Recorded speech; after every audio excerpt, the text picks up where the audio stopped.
Hello, my name is Tim Ormsby, State Representative from the 3rd Legislative District in Spokane. Welcome to our first legislative update of the year. I'd like to thank you for joining me on the floor of the House of Representatives.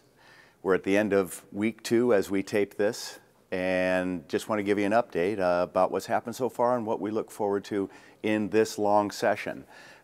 It's good that it's a long session. By statute, it's 105 days. That's good because we're going to need all the time we can get to resolve the problems facing the state.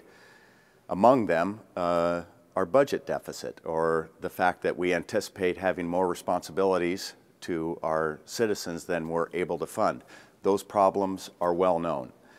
On the bright front, we're hoping that the new administration in Washington, D.C., along with the Congress, will be sending the states, Washington State and our local governments, this federal stimulus package, which will definitely help. And it will help with one of our main priorities in the House Democratic Caucus, and that is jobs. And jobs are the one thing that's going to pull us out of our economic slump. We still have other responsibilities besides the budget as well. The economy as a whole, jobs, businesses, and home values, that we support those things, that we maintain the growth that we've been able to achieve thus far, and that we don't slide backwards. And that will be a tall order during these difficult economic times. But we remain hopeful.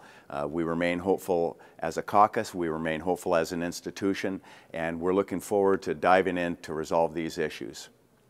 On the education front, we have a new superintendent of public instruction, and we're looking at potentially tweaking the Washington Assessment of Student Learning, or the WASL as it's been referred to.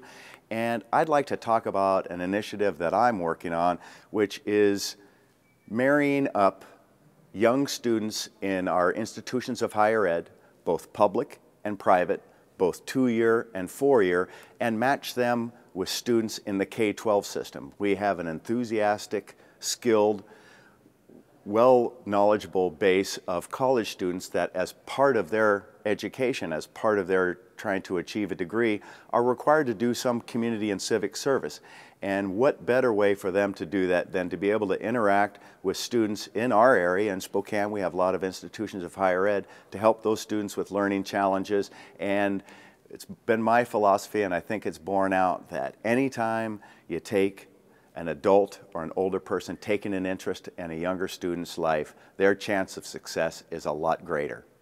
On the environment, that ties in really closely with what we've worked on for several years here in the legislature, and that is to tie environmental upgrades with jobs, green collar jobs, the jobs of the future. We're going to be working a lot on that. We're going to be working a lot on water quality. We're going to be working on a lot of the tweaks that don't require an expenditure of state money. We want to fund the essentials. We're going to take care of first things first. And I'd like you to know that while we have 105 days to get through this session, it's going to go very quickly. I'd like to come back and report to you every week about what's happened, what we anticipate coming up, and how you might be able to help. I'd like you to thanks for tuning in, and as always, I'd like you to keep in touch. I'm assured by our crack video crew that at some point during this part of the video, you're seeing our email and telephone contact information come up, and we'd like you to pay attention to that, to contact us with any of the ideas that you might have for us resolving the issues facing the state of Washington. Again, thanks for tuning in. I hope to talk to you again soon.